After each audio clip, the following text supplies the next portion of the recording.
চোখের জল পড়ে কাঁদতে হয়। আপনারা হয়তো ইতিহাস সবাই জানেন, নতুন কিছু জানে না যারা বর্তমান প্রজন্ম।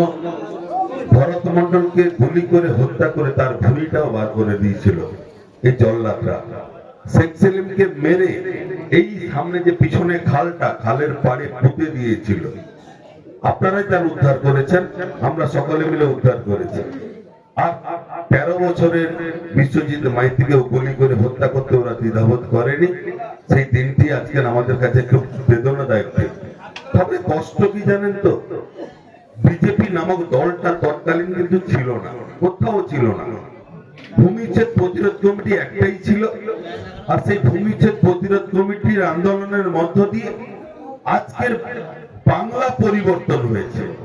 বাংলায় 35 বছরের জবরদল পাথরকে সরিয়ে দিয়ে আজকের মামাটি মানুষের সরকার সংগঠিত হওয়ার পর আজকের কিন্তু প্রত্যেকটা মা মাটি মানুষের মানুষ উপকৃত। আপনারা জানেন এই রাস্তা কখনো পিচ রাস্তা ছিল না, ভিতরে ঢালাই রাস্তা ছিল না। মামাটি মানুষের সরকার আসার পরে আজকের পিচ রাস্তা, ঢালাই রাস্তা, আজকের বাড়িতে বাড়িতে আলো, বাড়িতে বাড়িতে শৌচাগার, বার্ধক্য ভাতা, বিধবা ভাতা, লক্ষ্মীর ভান্ডার, স্বাস্থ্য সাথী, সবকিছু মানুষ কিন্তু পাচ্ছে, বিনা পয়সায় চালও পাচ্ছে। কিন্তু তার প্রতিদানে কি করছে জানেন? এই হারমাত জল্লাদ আমাদের মির্জাফর বিজেপির নামক দলের নামে একটা ভূমিচ্ছেদ প্রতিরোধ কমিটি তৈরি করেছে। কাকে নিয়ে? যারা এই এলাকার মানুষকে খুন করলো।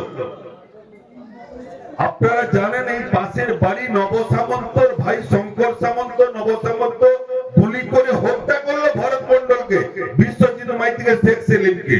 আর সেই নব সামন্ত এবং সিপিএম এর হারমাদরা বিজেপিতে জয়েন করে আজকের এই শহীদ বেদিতে মালা দিতে যাবে। যদি আজকের ভরত মন্ডল বেঁচে থাকতো, পাটাস করে মুখে করে লাত মারতো, ওদেরকে সরিয়ে দিত। এই নির্লজ্জ বেহায়া এই শুভেন্দু অধিকারীর মুখে লাত মারতো, শুভেন্দু অধিকারীর মুখে লাথি মারতো। কারণ যারা খুনি তারা আসবে সেই শহীদদের বেদিতে মালা দিতে। এটা হচ্ছে কষ্ট, কম্পিটিশন করে মালা দিবে, এই হচ্ছে তাদের উদ্দেশ্য। কারণ রাজনীতিতে টিকে থাকার জন্য শহীদদের নিয়ে ভাগাভাগি করছে, শহীদদের নিয়ে নিজের রাজনৈতিক অস্তিত্বকে লড়াই করছে। এই হচ্ছে ওদের চরিত্র। তাই এই ইতিহাস সবাই জানে। আমাদের নেতৃত্বরা